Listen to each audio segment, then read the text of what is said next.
right, time now for the Clubhouse.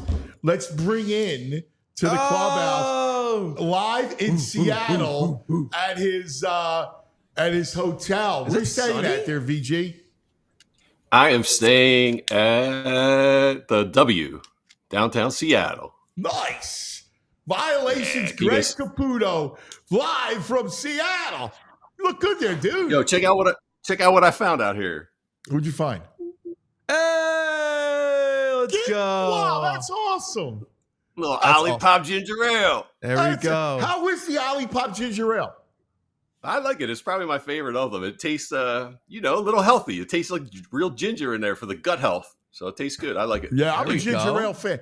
In my house, we love the ginger ale. That's great. It's a great item to Especially when you're like a little sick. Yeah, and the kids are always like, exactly. The ginger ale is always like the key to that. Now we go with the Olipop. You go Canada Dry. What do you do?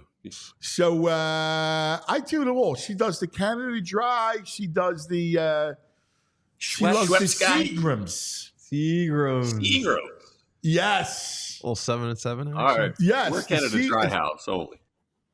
I want to do the Olipop ginger ale. That sounds delicious. The Olipop ginger ale is great. All right. So you're in Seattle for a conference, right? The Pegans got a conference with the Wicked.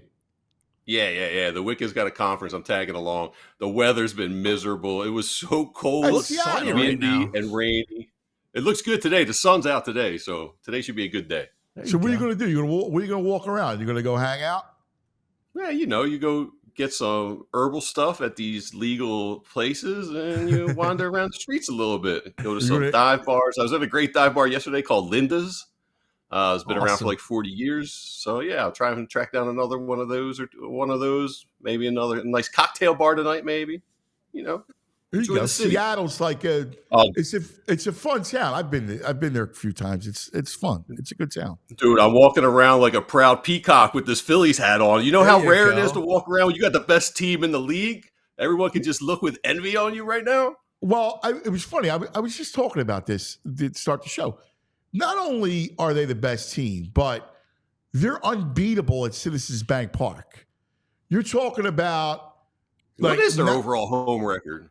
Dude, they've won 9 in a row there, right? Like, think about establishing dominance at home and what that means for the playoffs. We know that come the playoffs, it's hard to win at Citizens Bank Park for the opponent. And they just solidify that. And they're just playing such great ball. 13-6. That's their record right now at home. 13-6. Yeah. Yeah, total dominance. And Logan Webb's a good pitcher. Yeah. Well, I love their approach last night, right? They were patient last night. They ran his pitch count up. It was a big deal. And coming off a game, what they put up the night before, 14? Yeah, 14-3-1. It's hard to come back the next night, It's funny. It's the same thing to start the show. How when you have a big night of crooked numbers, the next night, especially against Logan Webb, I felt last night it was going to be a 3-2, 4-3 game. And they came out, and they basically, the home run in the ninth made it close. But it was, they're up 5-1 before Estrada hits his home run. Taijuan Walker pitched well. I mean, I didn't see a lot of it, but it looked like they ran up his pitch count early. Yep. Yeah, they did. All right, let's play. We're doing our Clubhouse a little early because we have Ruben Amaro. The great Rube will join us coming up to talk some fightings. But let's do our usual. The best and the worst of the weekend in the Clubhouse. Let's start off, VG. I'll start off with you. Give me your best of the weekend. You know what? I saw this on Twitter. I think maybe it was a pregame. Maybe it was during the game. Kate Flannery from Meredith from The Office. This team, this organization, it means so much. And there's so much heart, and I'm just really proud to be from Philly, and I love these guys. I think they're the best bunch of weirdos I've ever met in my life. Not met. I feel like I met them already. Oh, that's fabulous. I dig her. Yeah, she's always giving her Philly love, man. Yeah, man, she rules, man. I love being from Philly. Like, that's who we are in a nutshell. Right. We're Megan Flannery. That's who we are. We have such immense pride. That was awesome. Love that clip. All right. What was your best? You got the clip, Andrew? Oh, you got Yeah, a I got visual daily double too? You have it, Andrew? All right. So listen, it is soccer related. We always have this conversation about the MLS, right, and the quality and how it's hard. And it's a very valid. You know me, I'm a reasonable soccer fan. The quality of it is tough for a lot of people. But this past Saturday, the Union needed a win, needed to get some type of points. And then Jack McGlynn, one of our youngsters, 20 years old, scores an absolute beautiful goal, back-to-back games. Put it up, Andrew. And Harriel again does well to keep it with McGlynn. Approaches and has a hit. Jack McGlynn! That is an absolute banger to draw this game level. The sweetest of left feet. It's 2-0. That's a great call. The sweetest of left feet. Yeah, I love that. So he's a foot guy. So the thing is last Tuesday, the Union had Seattle at home, and he had a similar type of goal, but from the left-hand side. This time it's from the right-hand side. He's a stud, man. That was a shot. So keep an eye out for him. The young Irish-American Jack McGlynn. He may be getting sold soon, but that was very cool to see. Quality, quality. We're trying to bring it here. Yeah, that was good stuff. I don't want to sell him. Yeah, that's another topic for another day. You guys have to explain to me that. Listen, I'm a novice. Like I always say, I admire the sport, but like you get talent like that, you want to keep it. You do. But the thing is you got to remember, like we talk about, the MLS is not the Premier League yet.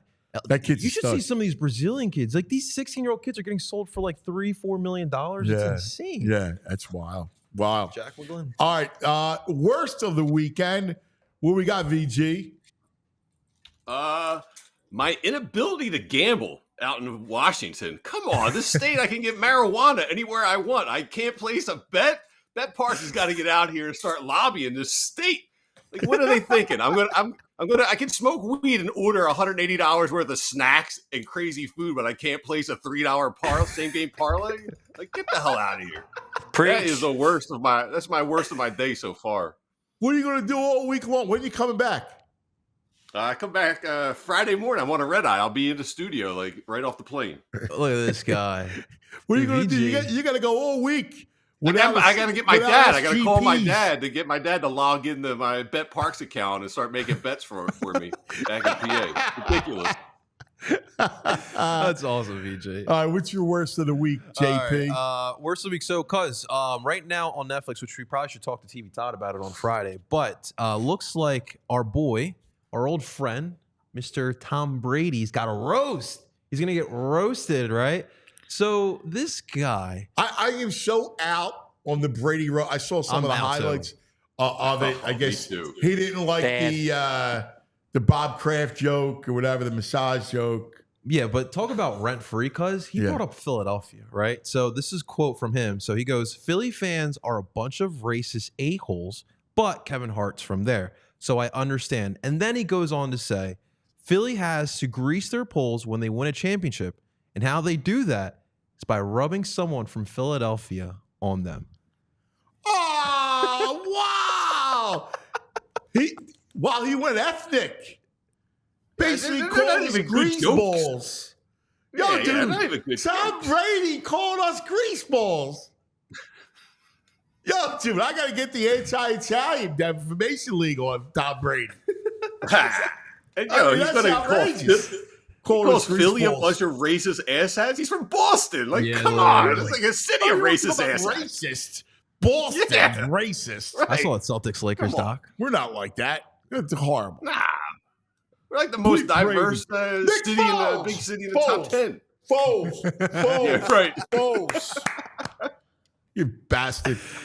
The last thing I'll do, I am so aggressively uninterested in anything Tom Brady. I mean, same. Seriously, that's the one thing I cannot consume. Yeah, no, is Brady. Yeah, but talk about all these years. Now he's got all this. I mean, I get it's a roast, but like he's got all this to say about Philadelphia. Listen, you're right about living rent free. Yeah. Oh my God. Yeah. People are still bringing up the fact that he didn't shake Foles' hand after the game. Yeah. He's a baby. I'm out. Scumbag. Scumbag Brady. Boston. All right. VG's my lighting's nubs. pretty good with the straight down the middle. What's that? My lighting's pretty good. I got this shadow cast over half my face. You're glistening, VG. Yeah, you look scary. You look frightening right now. You look like more frightening than usual. A frightening figure. You look like Tobias Harris. Whoa. Hey. That's an insult, man. Don't say that. All right. I can make a bucket. VG's Nugs. All right. We all see the Derby. Anyone watch the Derby? No. I did, yes. I was watching. Jason Worth. Andrew was a winner. I was. That's right. He did text us that. Thank you. I did, yeah. Oh, boy. Yeah, it was great. Coming home from the movies, we went to go see Civil War after TV. Todd recommended that movie. Very good. And my girlfriend's reading off the list of all the horses. And she's like, what name do you like? And, she's reading them all off. And then she says, Mystic Dan. I'm like, Mystic Dan, that's a sweet name. So on the way home, I'm like, that's my horse. I'm picking Mystic Dan. This is probably an hour and a half before the race happens. So, I was like, you know what? I'm going to put some money down on Mystic Dan. And what do you know? Mystic Dan wins the whole thing. Mystic Dan. That's amazing. That's awesome. All the time that Dick Girardi spends watching races, pouring over jockeys and trainers. And there's Andrew going, I like Andrew and his girl. I like Mystic Dan. If I'm Dick, I'm going, oh my God, I freaking hate this sport. In fact, Eddie Barkowitz said the same thing because he's just handicapping it. And, I like the name. Oh, that's great. Sounds like one of those front-running fans like, oh, I'm a Magic fan because I like the name. Sounds like me picking the NCAA brackets. Yeah. I like their colors. I like their uniforms. Yeah. Anyway, Jason Worth was so on point looking at this Derby. I think we got a picture. Look at that. With the red tie. Look at that. Wow. He looks cool, Dude, Worth. How good looking is this guy? Name a generation we wouldn't be good looking. Like ancient Greece, Jesus, the Wild West, Knights of the Round Table. The guy's always rocking it. Yeah, and he's cool, man. He's got a cool factor. Worth's got a cool factor. That's a good look right there. Dude, check out this next picture. Look at the chicks. Ooh. Look at them. Look at them. Eyeing them up. They're eye humping them. Bounce. Wow. All the girls. All the ladies. All the ladies love Jason Worth. We're going to get all the ladies. Yeah. Brad Marsh is he's coming up in the same kind of realm. Because the ladies go crazy at the ballpark when Marshy comes up. Yeah, Brandon Marsh, same thing. They love Brandon. It's the beard. It's that look. That's sooty. Yeah. Yeah. The forearms. They love the forearms. The Jesus look. Yes. The Jesus look. I wish I could grow the Jesus look. I can't. It grows out. Yeah, you get the fro too. That happens to me. Yeah. I did it one time. I had it pretty long. You could do that? Like to my shoulders, I had it, Yeah, you could do that. You should do that, dude. Yeah, I got the straight hair. You should go for Jesus. The Jesus? Grow the beard? Go for Jesus. Yeah. All right. Do it for Jesus. It'll take me like 8 months, but I'll do it. How about you, VG? Oh, I got a Jesus look. I got a Jesus look picture from back in the day in college. I'll have to show I bet you could. You had that type of yeah, dude. Back in the day. Yeah. This next nugget pains me because it's someone I really love. Our own Charlie O'Connor. He went on Twitter railing on Ranger. Taking a lot of heat from it, too. Yeah. He's like deflating our Ranger balloon. Saying he talks about his last ERA. He's not an ace. And then he goes off about just let him be good so that when the likely regression hits at some point over the next couple of months, you won't be livid at him. I mean, and he's got another comment a little below that. I mean, listen, he's not completely wrong, but he's obviously going a little too far. I disagree. You don't think he's going to have a little bit of a down? It's hard to pitch that consistent for the rest of the year. I'm not expecting him to have a microscopic ERA. But I think he's good. I think this is legitimate. Yeah. No, he's good. I don't think there's the regression that's coming. We'll have to get Charlie on here. He's reached that piece, and I can't wait to talk to Ruben tomorrow about this. He's reached that piece where I expect him to be an upper echelon pitcher. Whether you call him an ace or a high 2, I think he's got that ability. He's got that stuff. Yeah, we're gonna need Charlie to declare because Twitter is just it's a different animal. Because you tweet stuff, you take it the wrong way. I want You to couldn't see the last tweet on the bottom. What do you mean by regression? Do you think he's gonna like what? Like he thinks he's gonna. I think he's thinking regression from years. My point is that what we've seen prior to this year is different, right? He has a full spring training. There was no issues, right? Injury or his paperwork, all that stuff. I think he's now reached that piece in his career where you're going to see him be an upper echelon pitcher.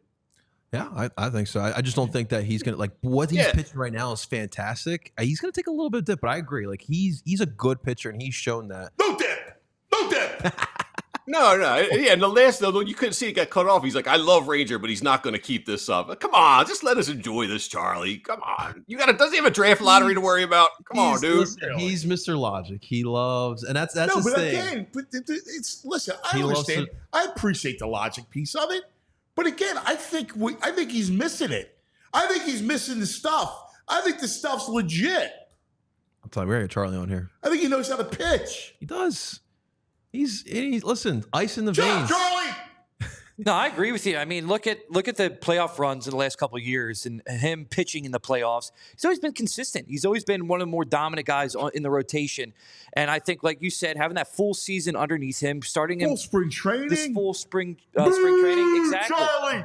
Yeah, boo Charlie. Like, does he think Rangers gonna fall apart in the playoffs? Like, that's what I'm trying to say. Like, I'm trying to understand exactly what he's saying there. I'm gonna boom. What time are they coming in today? 1 o'clock, I think. 1 o'clock. I think around that time. We're gunning for you, Charlie O'Connor. All right, what else you got? Dude, the Nationals revealed their alternate uniforms yesterday. Did you see these? Bad, isn't it?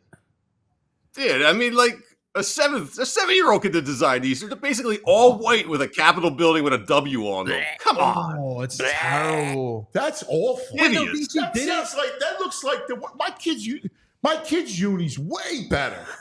No, but BG, didn't the Capitals do something similar to this before with the hockey jerseys? I do not know, but this is so plain. That's bad. Yeah. I will show you my son Massimo's alternate jersey. It's better than that. Yeah, dude, I would imagine it is. It is. You should see these kids. These jerseys these kids have today. They're ridiculous. Like they're unbelievable. Actually, they're so cool. They're like big league unis. It's ridiculous. Way better than that. You have an alternate uniform. You're going to go with that? That's terrible. It looks like he's going to the Hamptons. Yeah, it's rough. Hey, one more. I got breaking news. Apparently, the Violations Pops is watching, so he just texted me one of my Jesus pictures. So I sent that to Andrew, so maybe he can get that up. Oh yeah. He got Jesus picture. Yeah, dude, look at that. Oh, look at that. Dude, you're a rocker. Look at you. Oh, yeah, dude. You already headbanging. You got the headband. That's me and the Wicked way back in the day. Oh, my God. Great picture, man. I love that. Dude, that's awesome. Look at that. I knew you had the long Jesus hair. Yeah, as soon as I would get out of Catholic school, I could grow it, and I started going bald. It was like a curse. That's awesome. Let me see now. Clean shaven. There it is. There it is. Looks good like a shave though. Yeah, we got one more, man. All right, what do you got? Talk about cue balls and domes. Old Brad, I finally found the secret to Brad's success, I think. He's got a crystal ball on his shelf these days. Wow. Brad, the reason why Brad wins all the time is he's in a cult. He's a part of the Yes. Crystal ball. Oh my God, close to the Wicked. He might have sold his soul. Like, you ever see those old Twilight Zones? Brad is the dude that sold his soul to the devil so he can pick sports. Dude, it's like there needs to be a mission. Hopefully he's got good security. If the quest for Brad's ball, and then you get all his prop powers. He's propless. We got to pull a job, man. All right. Yeah. A heist for Brad's ball. We'll dress JP up, right? And we'll make him to be the cable guy. because Brad still has cable, right? So I still have cable too. So yeah, I got cable too. Yeah, so he'll go in as the cable guy to Brad's house, JP. Okay, and you got to steal the crystal ball. Are we good with it's that? like an Indiana Jones I'll kind steal of it. I'm going to take it to Camden for the Sixers because they can use that. I love that. I got a couple things for you guys. So yesterday, of course, was Cinco de Mayo.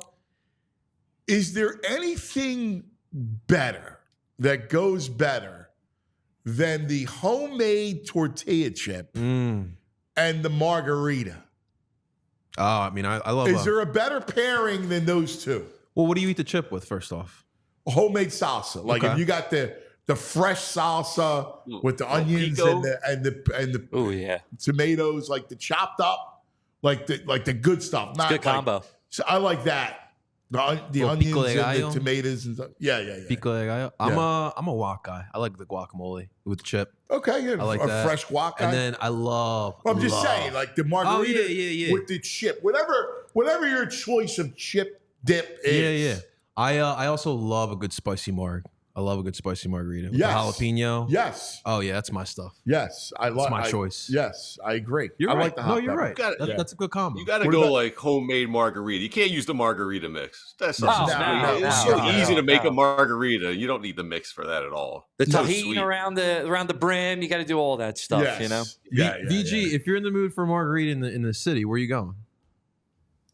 Well, you know what? My buddy, he works at the New Wave Cafe, which doesn't sound like it'd be a margarita spot. My buddy Phil, but he worked at Copa for like 20 years. Copa makes a good margarita, so he's got all the margarita skills. The Spanish fries and the margarita. That was my first date with my wife.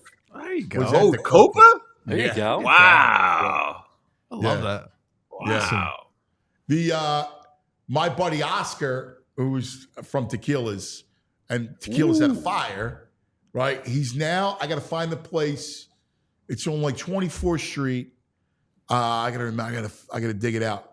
But Oscar is one of the greatest mixologists you ever want to meet. Like he does the Serrano peppers. Ooh, so you get a little bit of a heat. I'm in. He does everything. The smoky ones. Oh my God. That sounds like fun. I'm in. No, that's I can't wait for Tequilas to come back.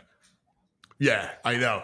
We got Jim Steaks come back, but the Tequilas is Tequilas. I love that place. Right, it's a big void in the world, in the Philly world. Let me ask you, because we have a Monday. My new favorite player, Anthony Edwards. I love him. Yep. Give me your favorite player outside of Philadelphia. I'll start with you, JP. My favorite, any sport, or are we talking Any basketball? sport. Any sport. Oh man, my favorite player. You already took mine, Anthony Edwards. BG, you got yours already? Yeah, of course. Go. This is my time of year. Like I got my replacement Western Conference hockey team, Connor McDavid. That guy, every time he's on the ice, it's just magic to watch him play. Dude, I was watching a lot of hockey over the weekend. I miss it. Yeah, of course. That's the whole reason I'm an Edmonton fan in the playoffs. It's so good to watch, just to have a cheering interest. Like you're watching, like what we were talking about it earlier. I don't know if you saw this note, but JP unearthed it, that the Leafs have lost four times to the Bruins in Game 7s. Like, how ridiculous is that? Yeah, it's the odds of that are just. I would love to have a statistician find the odds of that. They lost 4 Game 7s. I would look at Boston like, oh my God, I hate it. It would drive you nuts. Yeah. And as a country, I feel for the whole country. They haven't won a cup since, what, 93? And I'm watching Dallas and Vegas yesterday going, look at this. Look at this. Playoff hockey's ridiculous. The buildings are rocking. Carolina. Listen, Carolina is what we got to build like. Because they play physical. Well, I'm watching Brindamore. Yeah. Oh, right? And I'm listening to Brindamore because Tony D'Angelo took a bad penalty. And he's like, listen, I got no problem. We need to be tough at the Garden. Yeah. And I'm listening to Brindamore and I'm going, I got all kinds of FOMO happening. Well, VG Seattle's trying to go all in for Brindamore. That's what I'm hearing. Oh, yeah? They're trying to get the Brindies. They already let go our boy Hackstall. Yeah, the Kraken. I'm watching. Not a lot of Kraken gear out here. It's amazing. Laviolette's should still be the coach. Yeah. I still remember that day a while ago. He's coached. I just don't even understand the coaching situation. He's coached 11 different teams since he left the Flyers, and he's always in the playoffs. That's the thing in the NHL. These are all retread coaches. They all just switch teams. It's bizarre. Where's Hitchcock? Yeah. Hitchcock was a big Civil War guy. He was a big Civil War buff. See a reenactor? He loved it. Yes. He reenacted Civil War? That was his biggest hobby. That's was awesome. The Civil War. That's awesome. And I'm afraid that we're headed to another one. You saw the movie. The movie's chilling, right? It very chilling. It's the reality to it is there's parallels to the movie that is going on right now, politics and all that stuff. But yeah, I could definitely see it happening. All right, I'm going to go real quick with mine because he reminds me a lot of the Lindros, Nathan McKinnon. Just the way he plays with that size, that speed. Yeah, he's another one. Toughness. Yeah. He's fun. Wow. Yeah. McKinnon's? McKinnon's ridiculous. He's absolutely ridiculous. All right, buddy. Always great. If I got to go hoops, Chet Holmgren, I kind of dig that guy.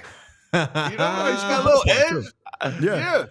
Yeah, he's a good ball player. All right, I'm going to go get some coffee. One of these hipster joints. You're going to go see Frazier? Frazier Crane? Yes. I have a session with Frazier Crane. You could be a great psychiatrist. You should try. Yeah, right. Yeah, sure. All right, buddy. We'll do a test session. We'll see you tomorrow. All right, buddy. VG checking in from Seattle for the Clubhouse. We all silly like the mayor.